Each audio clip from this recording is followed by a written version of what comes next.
Think of all the civil penalties you have. How many billions of dollars do you owe in civil penalties for molesting a woman in public, for doing a whole range of things, of having sex with a porn star on the night while your wife was pregnant? I mean, what are you talking about? You have the morals of an alley cat. Okay, so that was an exchange of barbs from tonight's presidential debate, which sometimes got very messy, but in the end, the takeaways for voters won't likely be the decorum. No, the story of this debate will be Joe Biden and a performance that may confirm his supporters' worst fears.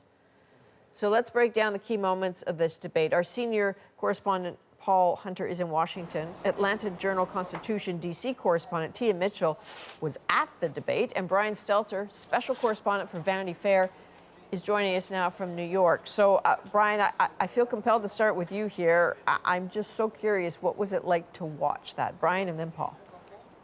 It was painful. I think it was painful for Democrats across the United States who wanted to see Biden stronger and sharper. It was also painful for some Republicans who would rather see Donald Trump drift off into the distance and rather see Nikki Haley take over the party. But the reality is that Trump has control over the GOP in a way that Biden does not have control over the Democrats.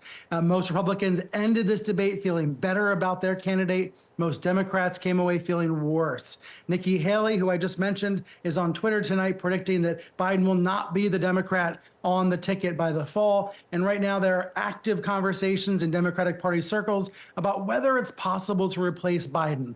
It would be hard to do, but it is not impossible. The convention is still weeks away.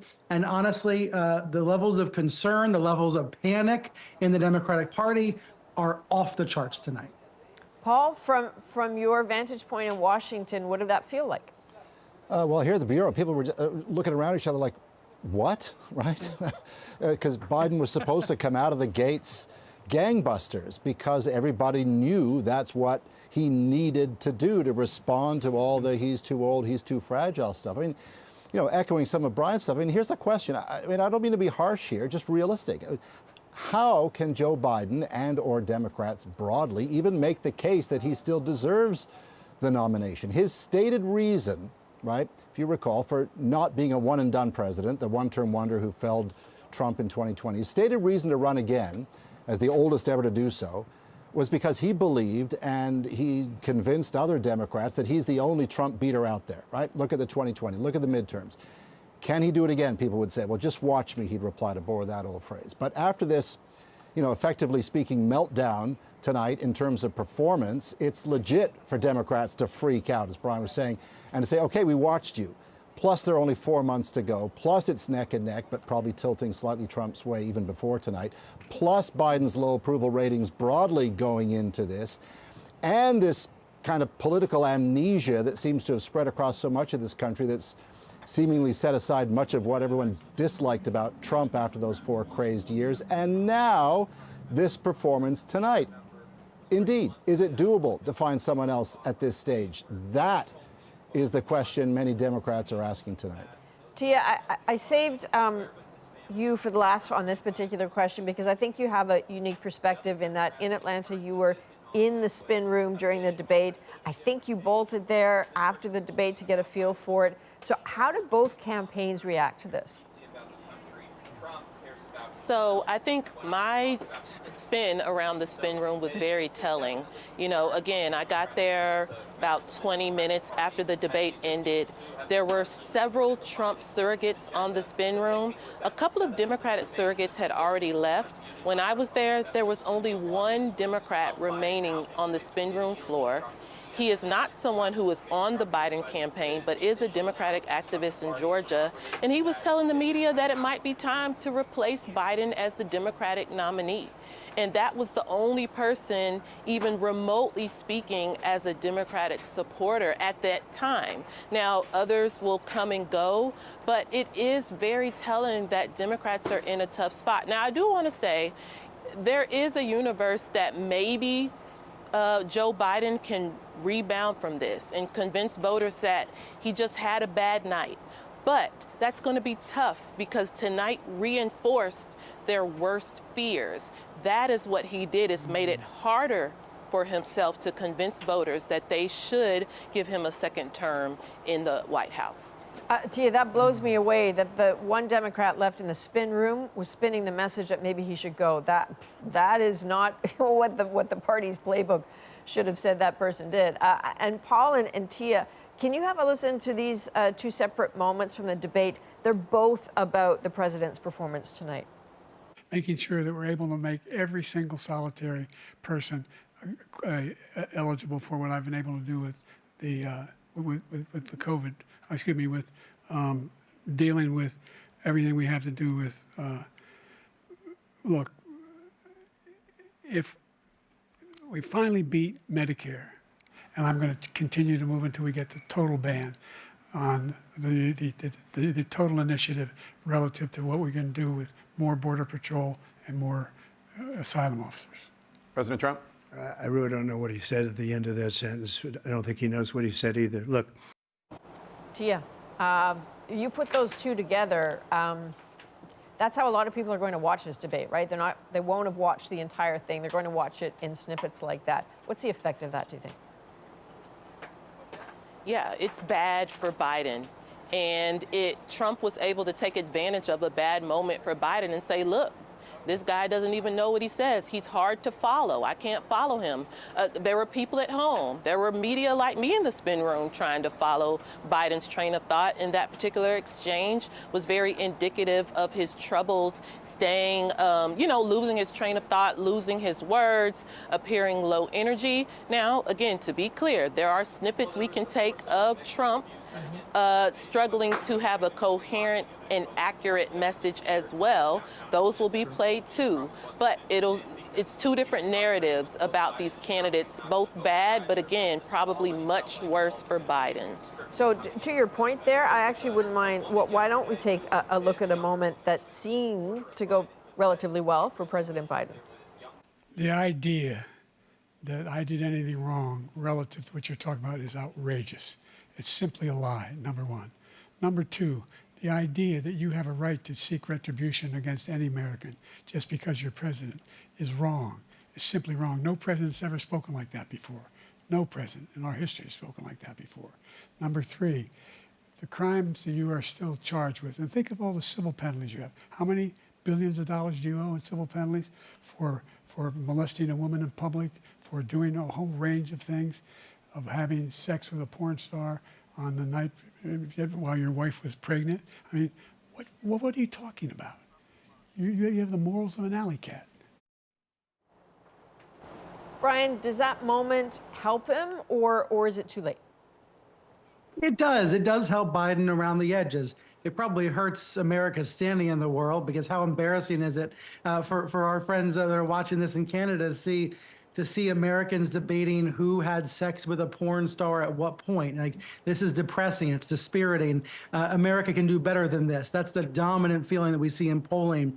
But there are moments that Biden can highlight. There are moments he improved, for example, as the debate went on. But the conventional wisdom has hardened tonight. It has calcified, and it is that Biden is the one struggling, not Trump. Also, Biden's voters hold him to a higher standard than I think Trump's voters do. That's part of the challenge here as well. Yes, there will be fact checks. Yes, it will be observed that Trump lied all throughout the debate. He claimed Biden wants to quadruple taxes on Americans. That's not true. There are all sorts of lies. But at the end of the day, the takeaway, for better or worse, is that Biden is the one who doesn't seem strong enough to be commander-in-chief.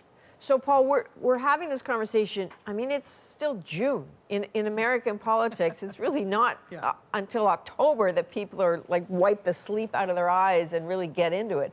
So, can Biden, I mean, presuming for a moment that he's not replaced, what does his campaign do to turn this around?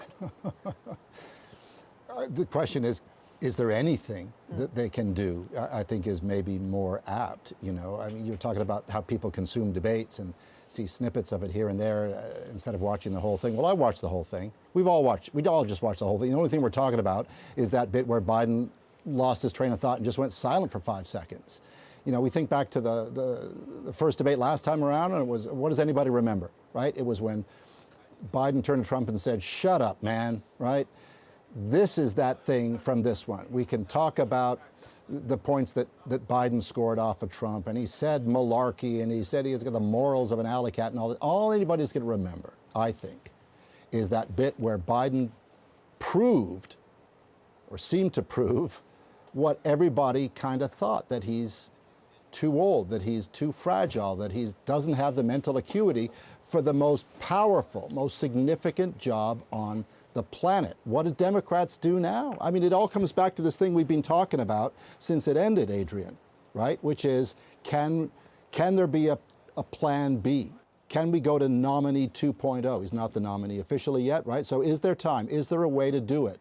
Or does that make things even worse? Can Biden rebound? Like, we don't know. But everybody thought Biden was going to come out tonight and have something. And he didn't. And now it's a giant question mark. Tia, we have about 30 seconds just before we have to go to break. But something occurs to me. As you're sitting in Atlanta, the home of CNN, what kind of questions are there about the format of this? Because I think a lot of people were screaming at their television saying, that's not true. Hang on, that's not true. Poor Daniel Dale, the Canadian who works, has worked for CNN. I don't think, his fingers must be broken from trying to fact check in real time. Is this a problem that there was no pushback? I mean, I think no matter what format, there are always going to be people talking about the ways that format can be manipulated, or the not so strong points of this format. In one way, it did allow the candidates to be heard. They weren't able to talk over each other. It was the moderators were able to get through their questions. But, you know, there wasn't the live fact checking, mainly because Biden wasn't fact checking Trump. And then the moderators were pretty hands off. I think there will be people saying they wish the moderators had been a little bit more active in that, but that just wasn't the format. The format was created to allow each candidate to really get his point across. But again, because Biden was so weak in the moment, it let Trump's lies go unchallenged. Perhaps a different format, more urgency from the moderators on that, but that was a choice that both candidates, the format that they agreed to. Okay, we'll see what happens in September if there's another debate between these two gentlemen. We still have much more to talk about. We'll be back after the break with where this could all be going, what might come next for both candidates.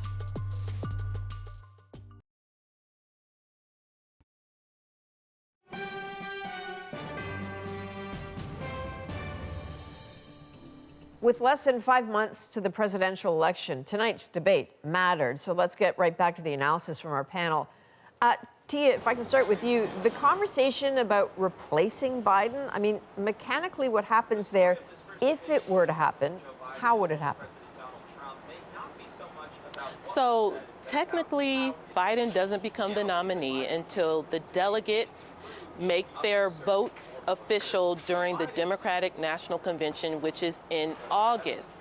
So there is a mechanism whereas these delegates can decide to vote for a candidate, not Biden. Now that will be difficult because Biden has already won primaries in nearly all 50 states. Just a handful still haven't done so.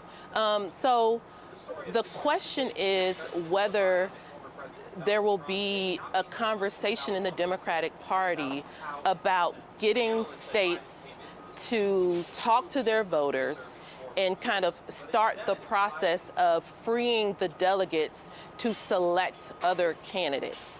So it's possible, but it would be pretty unprecedented, and it would be pretty chaotic on the convention floor if it were to happen.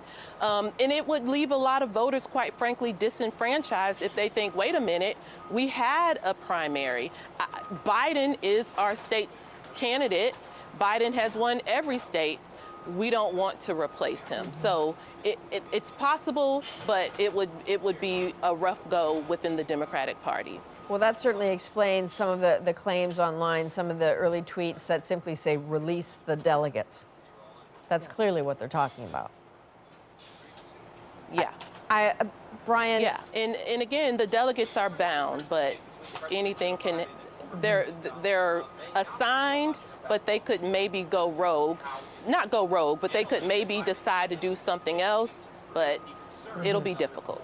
So Brian, you know, the moment after something happens, people are often very reactive and very quick and very passionate. Yes. And then they go to bed and they wake up in the morning and go, well, maybe in the light of day, things are different.